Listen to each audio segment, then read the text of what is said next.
Former Rolling Stones bassist Bill Wyman has revealed what it was like to tour with the legendary rock band during their heyday in the 60s. In a new interview with Classic Rock, Wyman, a member of the Rolling Stones from 1962 to 1993, opens up about the difficulties of touring around the world. It was pretty dismal because you never really saw anywhere. You flew into a town, you'd be straight into limousines at the airport, and then straight into the underground car park of the hotel, he says.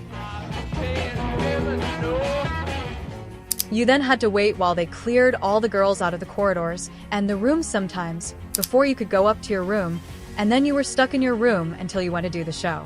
You did your show, went straight back to your hotel room, where you stayed until you got up in the morning and left for the airport to go to the next town. However, it doesn't all sound like a bad time. Wyman also reflects on the crowds of fans who followed the band as they toured from city to city.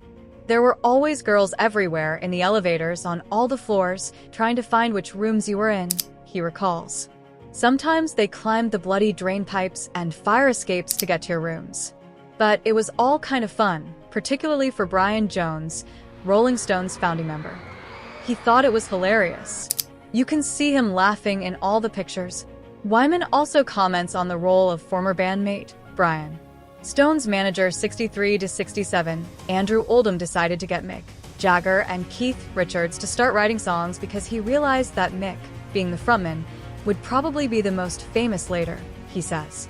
The former Rolling Stones bassist adds that Jones, initially, was more popular with the fans. Brian originally got much more fan mail than the rest of us. All the girls went for Brian, but he was pushed aside.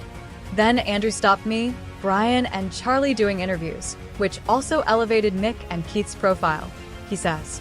Obviously, it was ultimately beneficial for Mick and Keith to take on the music, but Brian, who I shared a room with at the time, was always a bit sad, upset that we weren't doing the kind of music he really liked because we started out doing real blues and he was a blues purist. As the roles of the Rolling Stones began to shift, Wyman suspects Jones didn't always feel like a part of the thriving band. He'd kind of lost the band, and he didn't feel like he was part of it sometimes, which was very sad.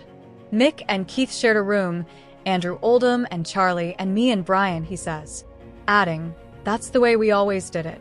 So it was me and Brian that went out to clubs, played with local musicians, picked up girls, and had more fun than the others, who used to just stay in the hotel, basically. Mick and Keith used to be writing, they'd come out occasionally, but me and Brian were always out and about.